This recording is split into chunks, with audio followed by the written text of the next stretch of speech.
Assalamualaikum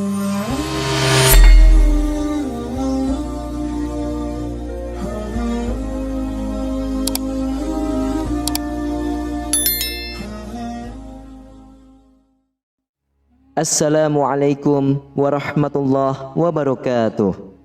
Innal hamdalillah nahmaduhu wa nusalli wa nusallimu ala rasulihil karim. Asyhadu an la ilaha illallah wa asyhadu anna Muhammadan abduhu wa rasuluh. Allahumma salli ala sayyidina Muhammad wa ala ali sayyidina Muhammad. Amma ba'd. Alhamdulillah sahabat beriman, jika video ini muncul di berandamu, ini adalah petunjuk dari Allah kepadamu. Setidaknya sempatkanlah menulis sholawat kepada Nabi Muhammad SAW di kolom komentar. Insya Allah bisa menjadi bukti kecintaan kita untuk mendapatkan syafaat kelak di akhirat. Amin, Allahumma amin. Sahabat beriman yang dirahmati Allah Subhanahu wa Ta'ala, dalam praktek ibadah sholat, pemilihan mukena merupakan hal yang penting bagi umat Islam. Namun perlu diperhatikan pula bahwa tidak semua mukena layak dipakai dalam aktivitas beribadah ini. Berdasarkan ajaran Islam, terdapat mukena-mukena yang haram dipakai dalam sholat. Marilah kita eksplorasi bersama mengenai 9 jenis mukena yang termasuk dalam kategori tersebut sesuai dengan panduan agama yang telah ditetapkan. Sahabat beriman yang dirahmati Allah, silakan simak video ini hingga selesai agar segala informasi yang kami sajikan tidak menjadi gagal faham di memori sahabatku semuanya. Terima kasih.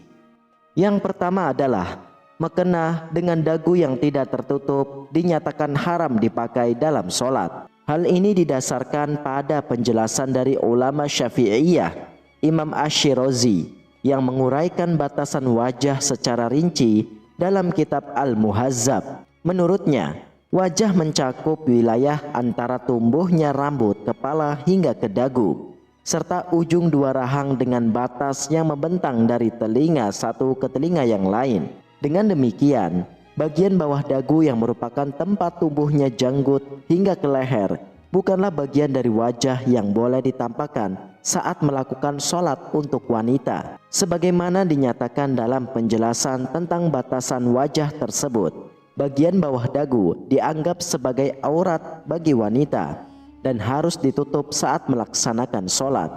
Jika terdapat wanita yang sholat dengan menampakkan bagian bawah dagunya, maka dia perlu diberi pengingat dan nasihat. Namun, sholat yang telah dilakukan sebelumnya tidak diwajibkan untuk diulangi, karena kemungkinan wanita tersebut tidak mengetahui hukum syar'i terkait masalah ini.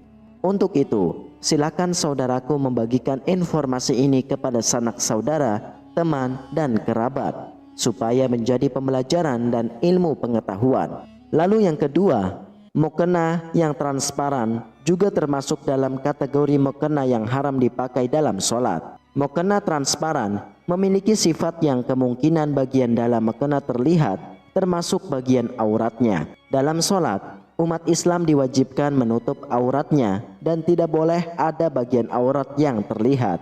Menurut Ustadz Yahya Zainul Ma'arif, atau yang lebih dikenal dengan sebutan Buya Yahya, meskipun kain tipis tidak masalah, namun jika aurat terlihat melalui kain transparan, maka mukena tersebut dianggap tidak sah untuk digunakan dalam sholat. Dalam kitab Fathul Qorib disebutkan bahwa salah satu syarat sah sholat adalah menutup aurat kecuali wajah dan telapak tangan bagi wanita. Habib Abdurrahman bin Muhammad bin Husain dalam kitabnya yaitu Buhyatul Mustarsyidin memberikan penjelasan lebih lanjut. Dia menyatakan bahwa syarat dasar menutup aurat adalah tidak terlihat warna kulit asli seseorang ketika sholat dan berinteraksi dengan orang lain, baik dalam majelis pembicaraan maupun di luar majelis. Sehingga mukena yang transparan tidak memenuhi syarat ini dan dianggap tidak pantas dipakai dalam sholat. Lalu yang ketiga adalah mukena berwarna merah polos juga menimbulkan perdebatan dalam Islam. Beberapa hadis menunjukkan larangan memakai pakaian berwarna merah. Salah satunya hadis yang diriwayatkan dari Al-Bara oleh Imam Bukhari bahwa Nabi melarang 7 perkara, yaitu memakai kain sutra atau pakaian yang bercorak sutra istabrak, mayasir, alhum. Dalam penafsiran hadis ini, At-Tabari menyebutkan bahwa mayasir alhum merujuk pada alas yang biasa dipakai oleh wanita pada zaman dahulu saat mereka menunggang kuda suami mereka.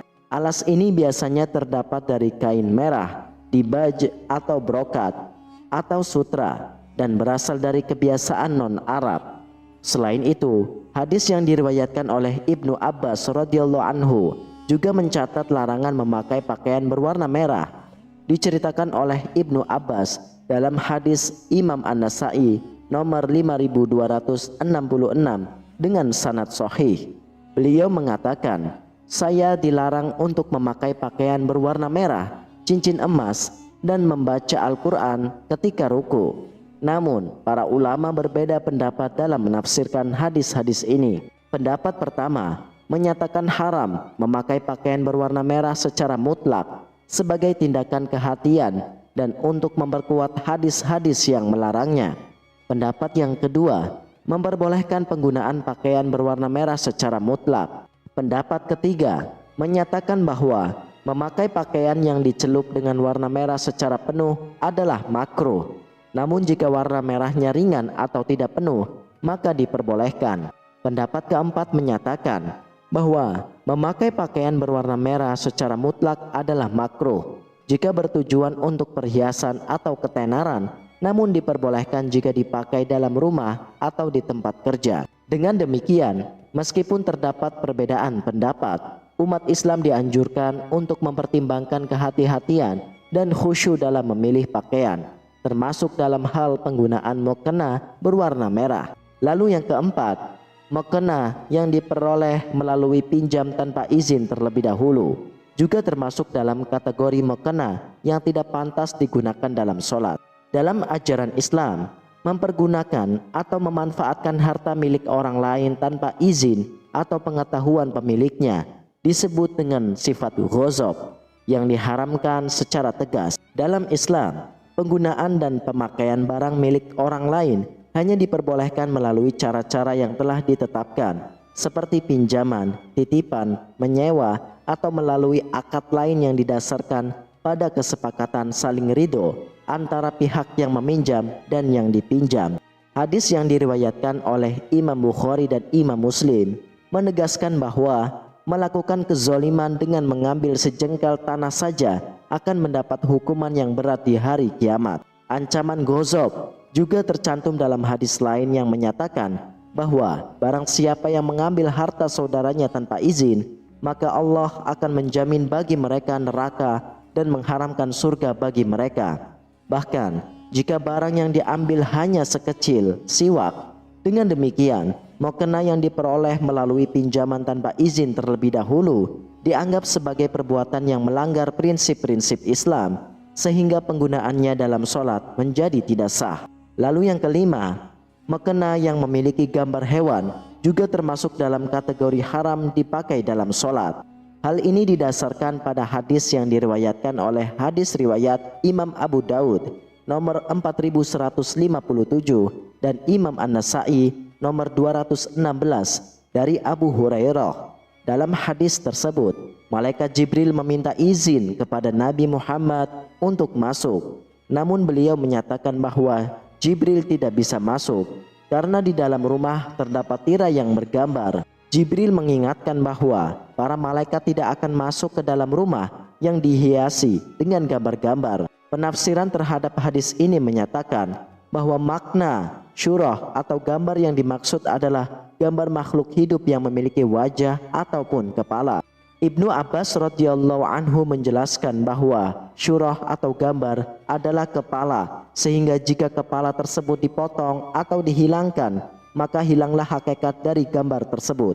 Oleh sebab itu, mukena yang memiliki gambar hewan yang termasuk dalam kategori makhluk hidup dianggap tidak pantas dipakai dalam sholat menurut ajaran Islam. Lalu yang keenam, mukena yang memiliki tulisan-tulisan yang haram juga termasuk dalam kategori mukena yang dilarang dalam Islam. mukena dengan tulisan yang mengandung kata-kata kotor ataupun kata-kata gaul yang memiliki makna yang tidak pantas sangat jelas dilarang dalam ajaran agama Islam. Namun alhamdulillah, kebanyakan mukena yang diproduksi tidak mengandung tulisan-tulisan yang tidak pantas. Meskipun demikian, mukena yang memiliki tulisan di belakangnya juga dapat dianggap sebagai makruh, karena hal ini dapat mengganggu konsentrasi orang lain ketika sedang melakukan sholat. Rasulullah Shallallahu Alaihi Wasallam menekankan pentingnya khusyuk dalam sholat, sehingga adanya tulisan di mukena yang bisa menjadi penyebab terganggunya konsentrasi menjadi tidak dianjurkan. Oleh sebab itu, sebaiknya memiliki mukena yang bersih dari tulisan-tulisan yang dapat mengganggu khusyuk dalam ibadah sholat. Lalu yang ketujuh, mukena potongan atau sambungan menjadi perhatian dalam hal sholat. Meskipun tidak mencapai tingkat haram, namun dapat membatalkan sholat.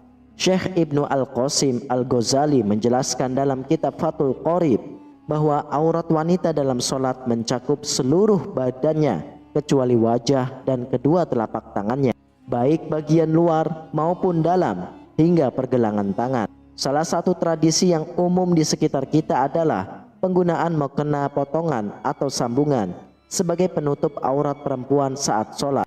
Namun, penggunaan mukena potongan perlu diperhatikan karena dapat menyebabkan terbukanya aurat saat sholat. Dalam posisi ruku ataupun takbir, bagian lengan wanita yang sholat bisa terlihat dari arah bawah jika menggunakan mukena potongan. Dalam mazhab Imam Syafi'i, ulama menghukumi bahwa sholatnya batal jika terdapat aurat yang terbuka. Hal ini sesuai dengan penjelasan Sayyid Abdurrahman Al-Mashhur dalam kitab Bughya Al-Mustarsyidin. Menurutnya, jika dada wanita terlihat dari bawah bajunya yang longgar saat posisi ruku, atau jika lengan baju terlihat lebar sehingga aurat terlihat dari sela-selanya, maka sholat wanita tersebut dianggap batal. Namun, pendapat Imam Maliki menyatakan bahwa sholat tetap sah dengan penggunaan mukena potongan dengan catatan tidak ada bagian tubuh yang terlihat saat menggunakannya. Oleh karena itu, dalam memilih mukena penting memperhatikan hal ini agar ibadah sholat dapat dilaksanakan dengan khusyuk dan sesuai dengan tuntunan agama. Lalu yang kedelapan, mukena yang tidak menutupi aurat secara sempurna juga termasuk dalam kategori mukena yang tidak layak dipakai dalam sholat. Contohnya, mukena yang terlampau pendek sehingga bagian kaki terlihat, karena aurat seorang wanita adalah seluruh tubuhnya kecuali wajah dan telapak tangan. Rasulullah Shallallahu Alaihi Wasallam bersabda bahwa batasan aurat wanita meliputi seluruh tubuhnya kecuali wajah dan telapak tangan. Beliau juga menegaskan bahwa seorang wanita setelah mencapai usia baligh tidak boleh terlihat dari dirinya kecuali wajah dan telapak tangan. Dalam konteks sholat, penting untuk memastikan bahwa mukena yang dipakai menutup aurat dengan baik sehingga tidak ada bagian tubuh yang terbuka ataupun terlihat. Wanita muslimah harus memilih mukena yang cukup panjang untuk menutupi tubuhnya secara layak sesuai dengan tuntutan syariat Islam.